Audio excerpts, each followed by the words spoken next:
matinale Tocsin, 7h30, 9h30, à la volée. Bonjour David Van Emelric. Bonjour. Et merci beaucoup d'être avec nous. Vous êtes, je le rappelle, pilote fondateur du mouvement pour la destitution donc d'Emmanuel Macron. Vous étiez avant déjà responsable du mouvement démission sous François Hollande, si vous récidivez. Alors pour ceux qui ne vous connaissent pas, je propose de vous présenter en images. Voilà votre avion.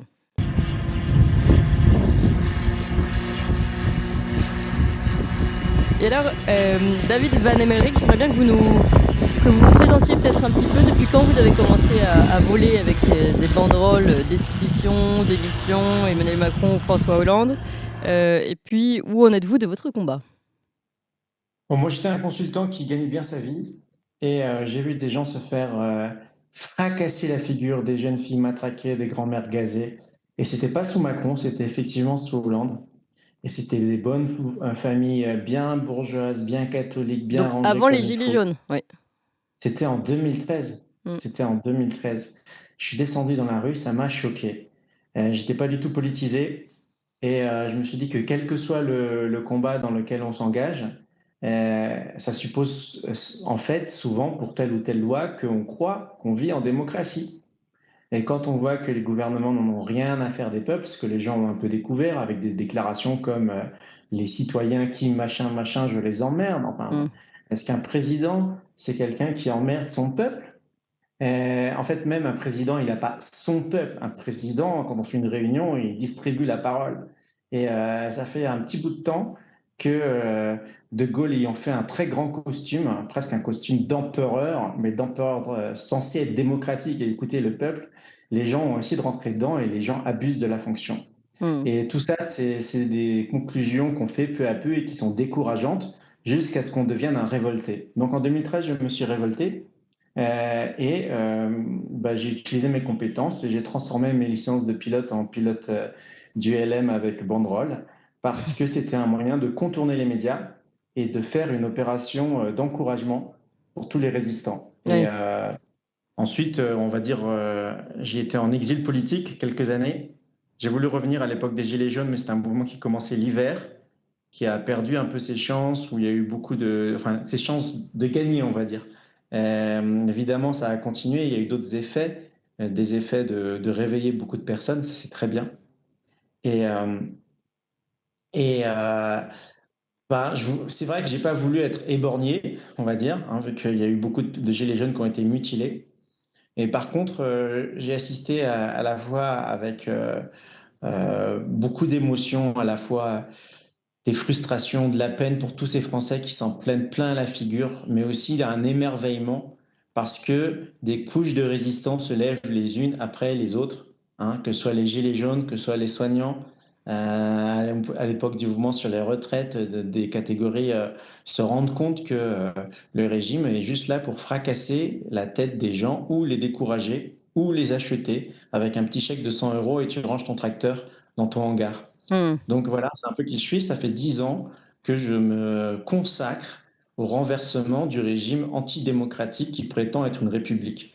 Alors, ce Voilà. qui est intéressant également, c'est que vous parliez de démission au départ pour François Hollande, et puis pour Emmanuel Macron, vous avez demandé plus précisément la destitution. Il se trouve que ça devient un terme à la mode finalement, puisque aujourd'hui vous êtes repris par LFI, qui a posé cette motion de destitution. Je voulais vous demander, est-ce que vous pensez d'abord que c'est véritablement possible la destitution, et sur quoi comment vous souhaitiez l'amorcer ? Bon, on l'a déjà amorcé.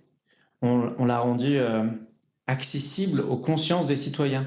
On a rendu le fait de donner un coup de pied dans les fesses du dictateur, euh, au-delà d'un rêve, un fantasme, on l'a rendu une possibilité aussi ténue soit-elle. On a popularisé le terme. On Hmm. a fait prendre conscience aux Français que le terme est dans la Constitution. Oui. On peut virer un despote. Évidemment, il y a plein de remparts qui sont mis pour que ça ce soit que théorique. Euh, c'est un peu comme un alibi. Regardez, on vit en démocratie. Si on n'est pas content, on peut virer le président. Oui. Évidemment. Mais moi, je ne veux pas faire les pronostiqueurs, les décourageurs, les commentateurs à l'infini. Je suis un homme d'action et je suis aussi un mathématicien. je suis aussi un homme de foi, ça veut dire que je suis humble. Je ne prédis pas le futur. Je peux faire des probabilités. Je peux dire la probabilité là tout de suite que Macron soit destitué dans les 6 prochains mois, elle est encore très très faible. Elle est de l'ordre, allez, on va dire un chiffre de 1%. Eh bien, il y a un an, la même probabilité était de 0,0001%. On a 10 000 fois plus de chances de destituer Macron là tout de suite qu'il y a un an. Et dans un an, si on multiplie par 10 ou par 50 les chances de le destituer, là, ça peut marcher. Ce que je veux dire, c'est qu'on n'obtient rien sans rien. On ne devient pas champion olympique en, euh, en faisant le défaitiste parce qu'on est tombé une fois de cheval. Certainement. Voilà, là, on s'entraîne, on passe à l'action, on ne se décourage pas. C'est possible de virer Macron, c'est possible si on se motive maintenant. Et si on se motive maintenant et qu'on n'y arrive pas maintenant, eh bien, on y arrivera dans un an. Et surtout, surtout, ne pas confondre une destitution avec croire que le système va nous donner une chance de faire une élection sincère. Si dans 2 ans, tous ceux qui sont dans des partis politiques en pensant que les élections sont sincères, ils se trompent, ils se laissent abuser. Je ne dis pas qu'il ne faut pas aller voter, hein, ce n'est pas mon style, il faut se battre sur tous les fronts. Mais croire que le système, c'est comme ceux qui disent, si Macron va être destitué, on aura une autre marionnette à la place. Eh bien, moi, ce que je sais, c'est que si on laisse le système faire, Oui. ça, c'est sûr, on va être manipulé. Mais si on se révolte, il y a une chance que non seulement on lui donne un coup de pied aux fesses, mais que tout le système s'écroule avec lui en Mm. tirant. C'est un château de cartes. Si on enlève suffisamment de cartes, il va s'effondrer. Ouais. Alors, je vais revenir, vous parliez tout à l'heure des médias, finalement, vous dites, ça nous a permis de tenir, de mettre la pression finalement sur Emmanuel Macron, sur son gouvernement, malgré finalement l'absence des médias dans ce rôle-là. Vous considérez justement qu'aujourd'hui, il y a un problème avec les médias et que peut-être justement cette action que vous avez pu avoir dans les airs, dans le ciel, a permis de passer un message qui ne passait pas autrement? On va rebondir avec l'actualité. Aujourd'hui, j'ai tweeté que je soutenais Hanouna. Mm. Moi, je suis pas là pour soutenir tous les propos qu'a dit Hanouna.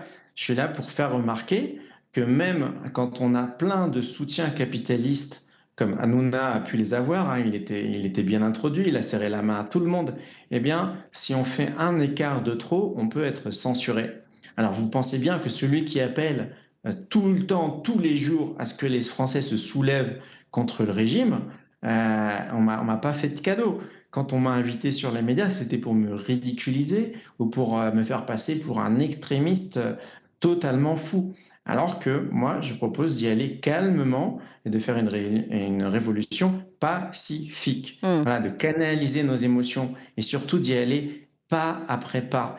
Alors oui, les médias nous censurent, les pseudo-journalistes font de la propagande pour faire apparaître une réalité complètement biaisée, hein. Ce n'est pas une réalité totalement fantastique, ce dont il parle. C'est toujours suffisamment de réalité pour qu'on y croit, mais après avec des analyses à un angle qui font que, eh bien, après, on dénature le jugement du citoyen. Donc, une banderole dans le ciel, c'est ça, c'est ce que moi je pouvais faire. C'était un message direct, simple, un mot. Ensuite, les gens y réfléchissent. Dans un premier temps, ceux qui ont compris, ils rigolent. À côté, il y a des gens qui demandent, tiens, pourquoi destitution? Destitution de qui? De quoi? Ah bon, on peut virer Macron? Et en fait, je rends le dialogue au peuple. C'est une manière de s'informer. On s'informe les uns les autres. On fait un pas et on s'encourage. Alors, j'avais une question un peu technique et presque juridique, légale. Vous avez le droit, alors d'abord, est-ce que vous avez le droit de voler comme ça avec votre banderole? Et deuxième chose, d'atterrir comme vous le faites. Alors, on va passer une scène qu'on a pu voir sur vos réseaux où finalement la police vous attend là où vous êtes, vous avez atterri. Et vous êtes, du coup, vous êtes obligé de redémarrer parce que sinon, concrètement, vous allez vous faire arrêter. Donc, j'aimerais bien savoir où vous en êtes légalement et par rapport à la police et quels sont vos droits officiels, on va dire. Et puis après, on va regarder cette vidéo. Bon, après la vidéo, d'accord. Alors, oui, ce que je fais est légal. Je fais attention à rester le plus possible dans la légalité. Non pas que je considère que la loi, c'est un absolu, hein. Je ne suis pas dans une religion de la légalité. C'est simplement pour maximiser l'efficacité, Mm. pour pas se prendre des procès. Si un jour je grillais un feu rouge, Mm. eh bien, on pourrait dire David le chauffard. si je faisais n'importe quoi qui semblerait illégal, ça découragerait les gens de se joindre à la révolution. On peut faire la révolution à 99% en restant dans la légalité. Hmm. Puis un petit pourcent quand Alors même, concrètement, faut le apprendre vol, à vous avez le droit de désobéir. le faire, le vol avec cette banderole ou pas? Alors, oui, maintenant, eux, ils vont dire non. Comment on se Ça trouve à cette commence bien. situation? Ouais. Voilà. Comment on se retrouve dans cette situation? C'est que quand j'ai commencé, c'était totalement légal. Ouais. Et puis, Monsieur Hollande a été tellement ridiculisé par tout un tas de facteurs, mais entre autres par ma petite banderole à Mhm. l'époque, que Macron, lui, il a voulu se débarrasser préventivement des troubles faits, notamment des banderoles.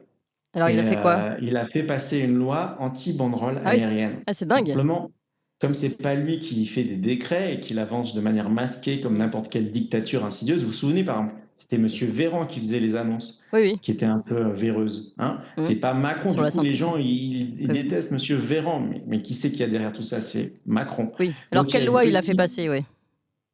Donc il a fait passer une loi euh, qui interdit la publicité aérienne.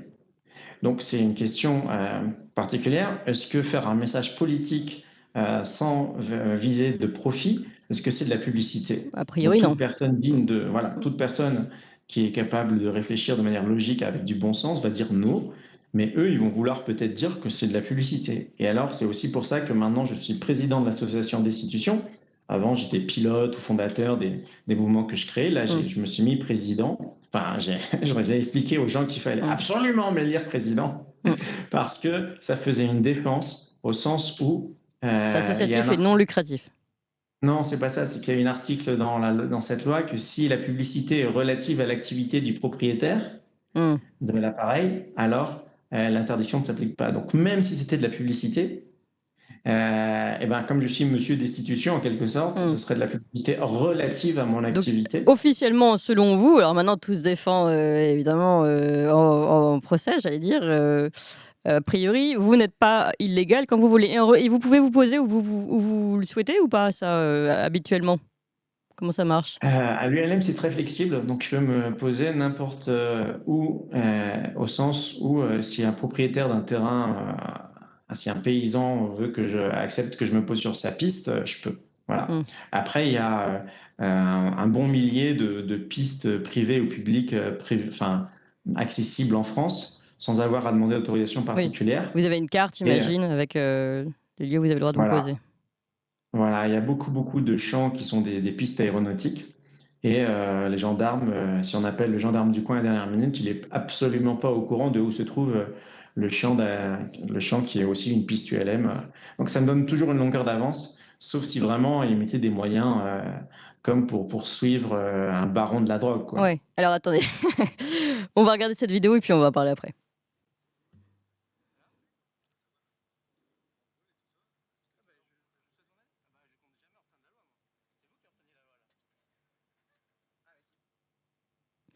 Voilà. Et alors, on a coupé, pour tout vous dire, hein, on est dans les coulisses, on a coupé le son parce que sinon on va être bloqué par YouTube parce que vous avez une petite musique qu'on n'a pas le droit de diffuser.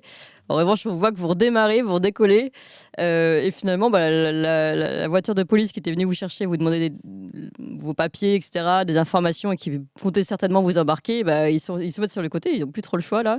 Et vous redécollez en fait, vous repartez. Ça vous arrive souvent ce genre de choses ou pas? Non, ça c'était un petit peu à part. Ça c'était la seule fois où j'ai pu Alors, ça c'était une autre où j'ai vidéo. pu aller de très près d'un événement qui concernait un président de la République, à savoir à l'époque Hollande.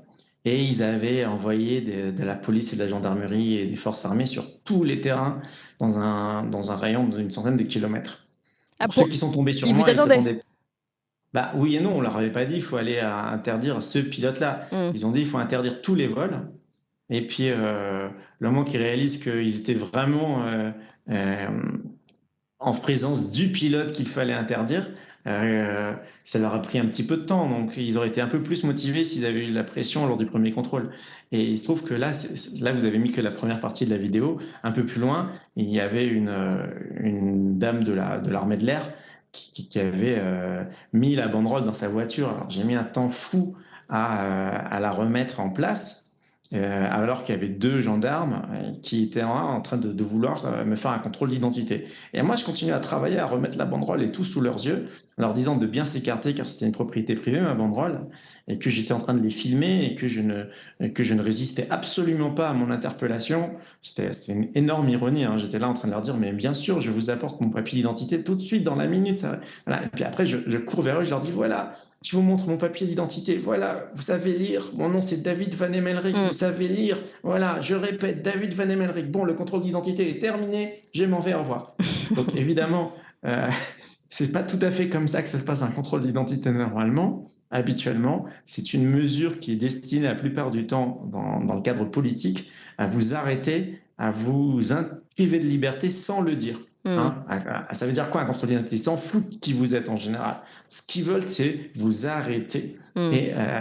Et donc, ils abusent du droit. Et c'est la pratique dans une dictature, c'est de faire des lois et de faire semblant de les respecter. Ouais. Alors que la loi est dénaturée, elle est là pour réprimer le citoyen. Et moi, j'ai pris la loi au pied de la lettre. C'est un contrôle d'identité. Vous êtes là pour me demander mon identité. Je vous l'ai fournie. Et ensuite, je me suis réfugié dans mon ULM. J'ai mis les gaz. Je suis parti. Et vous avez réussi à Voilà. redécoller au-dessus de leur voiture, quoi, de Ah police. ouais. Enfin, c'était pas la voiture le danger. Moi, c'est que je voulais pas tuer un gendarme. Oui, au Donc, je voulais passage. qu'il Oui. s'écarte de l'hélice. C'était le Ouais. plus important, c'était de lui faire assez peur. Voilà, un peu comme eux, parfois, ils ont envie de faire peur aux citoyens pour que le citoyen détale. Moi, je voulais faire peur aux gendarmes. D'abord, peur en lui disant que c'est lui qui enfreignait la loi, ce qui était le cas. Je lui ai cité l'article 432-4 et je le menaçais de 7 ans de prison à cause de la privation arbitraire de liberté. Donc, ça l'a un peu fait reculer. Oui, c'est ça. J'étais obligé à appeler son chef, à appeler le procureur, et le temps qu'il recule, moi, j'étais prêt à décoller. Oui, et ça, c'est vraiment très intéressant. Et là, j'ai vu un témoignage également de votre avocat, Nathanaël Master, qui dit que dès que vous arrivez quelque part, vous avez à peine le temps de vous installer, que vous êtes finalement embarqué, qu'il y a 10 policiers qui vous entourent désormais, et que pourtant vous ne faites rien, il n'y a pas de violence. Et il explique que ce n'est pas légal. Alors moi, j'aimerais bien savoir, justement, pareil, là, sur quoi ils se fondent quand ils tentent de vous arrêter. Vous avez, j'imagine, il y a des moments où il y a quand même du trouble à l'ordre public. Ils peuvent se réfugier derrière ça. Mais est-ce que jusqu'à maintenant, vous vous en sortez, ou est-ce que vous avez à chaque fois des peines qui vous poursuivent? Alors, encore une fois, c'est typique d'une dictature de ne pas vraiment définir ce que c'est que le trouble à l'ordre public. Et si par exemple, ils envoient une vingtaine de policiers pour vous encercler, ben, personne n'a rien fait de mal en théorie, ni le citoyen qui est encerclé, ni les policiers. Mais si vous voulez, par exemple, sortir de ce cercle de policiers et que vous poussez un gendarme, c'est un trouble à l'ordre public. Ah, il vous pousse à la faute. Il vous prive de liberté de manière insidieuse, il vous pousse à la faute pour ensuite avoir des motifs en béton, entre guillemets, pour vous arrêter. Mm. Euh, Moi, il suffit qu'on envoie des policiers pour me contrôler un après-midi. Un contrôle d'identité de manière légale, ça peut durer 4 heures. Mais évidemment, ça veut dire quoi de contrôler l'identité d'un pilote dont on se connaît l'identité, puisque c'est lui qu'on envoie contrôler l'identité. Mm. Donc on me prive de liberté pendant 4 heures et moi, à la fin, j'ai rien fait, j'ai pas remorqué la banderole à l'heure où c'était utile. Donc, vous savez, le gouvernement a beaucoup de moyens. Moi, si on me prive de mon après-midi tous les jours, c'est comme si j'étais en prison. Oui. Eux, c'est juste disperser des moyens de gendarmes qui devraient être occupés, certes, à poursuivre des voleurs, mais du point de vue du gouvernement, des gendarmes, ils en ont plein. Et c'est pas Macron qui perd son temps. C'est David qui perd son Mm. temps et qui ne veut pas faire passer son message. Donc oui, quand mon avocat dit que c'est illégal, il a sur le fond raison, mais c'est juste impossible à prouver. On n'a pas accès à leurs archives.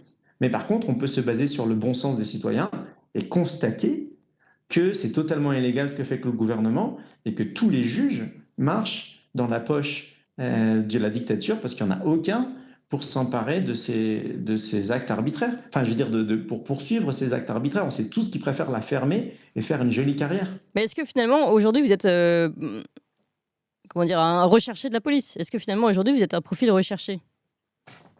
Oui et non.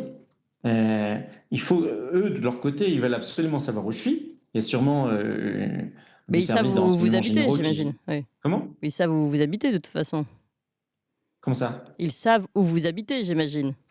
Bah, moi-même, je ne sais pas où j'habite. Donc, je Ah, ne sais pas comment ils peuvent savoir à l'avance, eux, moi, ce que je vais faire. En général, j'essaie de changer mes plans le plus souvent possible. d'accord. Donc, je sais pas où j'habite. Ah oui, Donc, eux, vous ils ne le êtes quand savent même pas non vraiment, plus. c'est vraiment attrape-moi si tu peux. Non, non, non, c'est même pas ça parce que, souvent ils savent où je suis, je l'annonce. Mmh. J'annonce que je vais être là, si vous voulez mettre les moyens, comme me dit mon frère il travaille pour le gouvernement, il est colonel, voilà.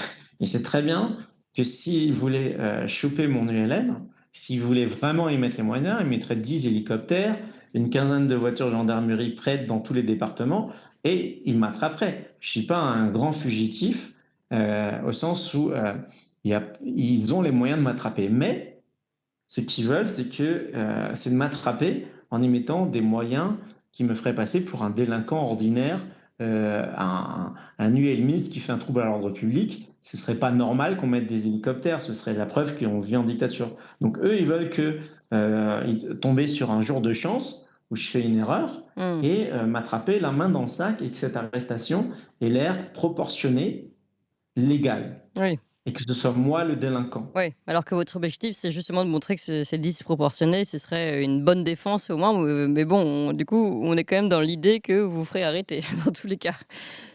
Bah, je me fais souvent arrêter. Ouais. Vous avez pas vu la vidéo où je vais chanter, Devant l'Élysée, hem, dans l'attente? voilà, Oui. je vais chanter un petit rap sur la destitution et ça dure 10 secondes parce que je suis arrêté en 10 secondes. Mmh. Alors attention, là aussi c'est très rigolo. C'est que, ça dure 10 secondes parce que j'avais mis le t-shirt destitution, donc c'est pas tellement ils ont entendu la chanson, c'est qu'ils avaient vu mon t-shirt avec écrit destitution, Oui, ma petite casquette rouge, ils se sont dirigés vers moi et comme je sentais, ça leur a donné un prétexte pour m'arrêter. oui. J'ai fait la même petite chanson, mais j'avais pas une très grosse sono avec des vêtements de ville. Personne n'est venu m'arrêter 2 minutes avant. Voilà. Mmh. Après, je suis allé me changer, j'ai mis mon t-shirt, je suis revenu et ils m'ont arrêté en 10 secondes. Mmh. Voilà. Mais t-shirt rouge ou pas Ils vous ont t-shirt arrêté rouge, pour trouble à l'ordre public, encore une fois.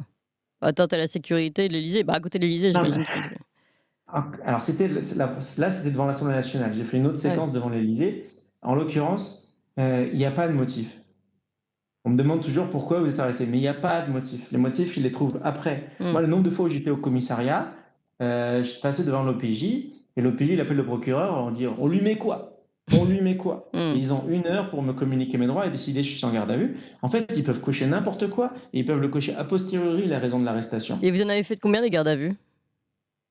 J'ai fait une douzaine de gardes à vue, j'ai arrêté de compter, parce que j'ai fait un break de 3 ans après, pendant lequel Mmh. j'ai évidemment pas eu de garde à vue non plus. Mmh. Alors, je voulais, on va aborder un dernier sujet, David Van Amelric, la destitution, on a compris, et l'encouragement aux Français, et puis votre manière, on va dire, pacifique et dans l'air, assez poétique, de passer votre message. Vous avez passé un autre message, celui justement de ces églises qui brûlent. Vous avez passé un coup de gueule, on écoute le début.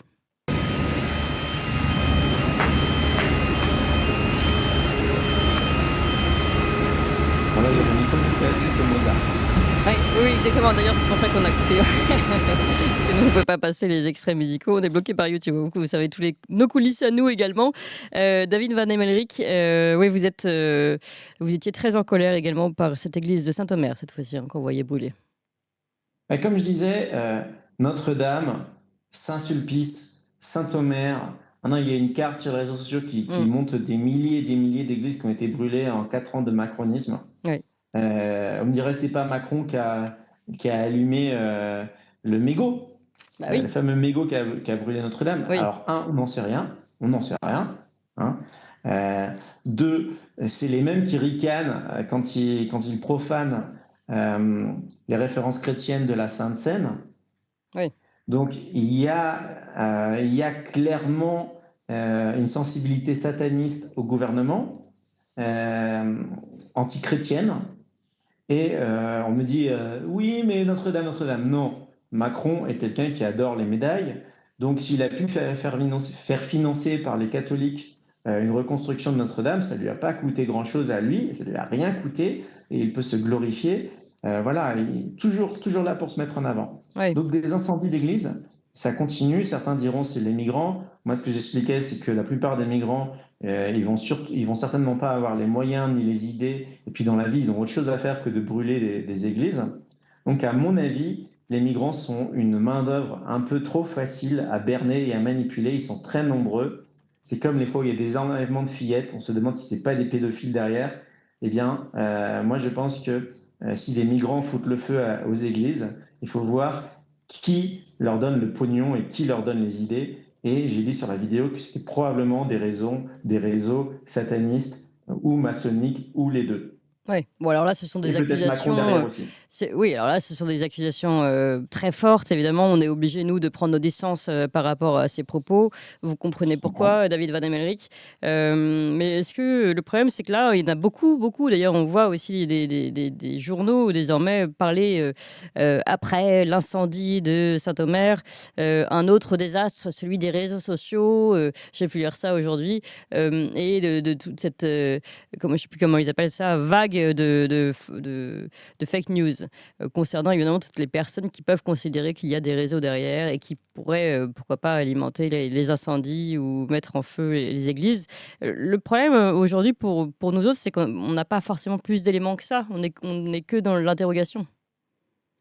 Bah pareil, je vais pas faire d'accusation à l'indicatif, hein. Je suis professeur de mathématiques, formé au Mm. doute et à la démonstration. Néanmoins, euh, c'est pas rien qu'il y ait des fuites parfois des gens qui proviennent de ces réseaux. Et notamment, on a vu la loge maçonnique d'assassins mise en examen. Athénator, oui, Voilà, vous connaissez mieux que moi parce que je de connais la pas région tous les noms de Île-de-France. l'actualité Oui. française. Mais on voit que au bout d'un moment, les corrompus se trahissent entre eux. Ils ne peuvent pas rester dans le mal tout le temps. Le secret des gens corrompus ne dure pas éternellement et ça finit par se savoir. Combien de temps il faudra pour retrouver les assassins de Kennedy? Ben, on attendra peut-être que Trump passe et Ah, vous avez vu, que oui, Donald Trump a promis une commission d'enquête sur le sujet hein, et de voilà. rouvrir les archives. Donc, en ce qui concerne les églises brûlées, on saura la vérité dans 30, 40 ans. Hmm. En attendant, les églises brûlent. Alors, comment on fait pour arrêter ça? Eh ben, moi, je propose de passer à la destitution et que si on fait s'écrouler le système, je garantis qu'il n'y aura plus beaucoup d'églises qui brûlent en France. Merci beaucoup David Van Emmerik, c'était le mot de la fin. Je rappelle que vous êtes pilote fondateur du mouvement pour la destitution donc d'Emmanuel Macron. Si j'ai bien compris, vous avez une association, on peut retrouver toutes les informations sur votre site, j'imagine. Merci encore David Van Emmerik.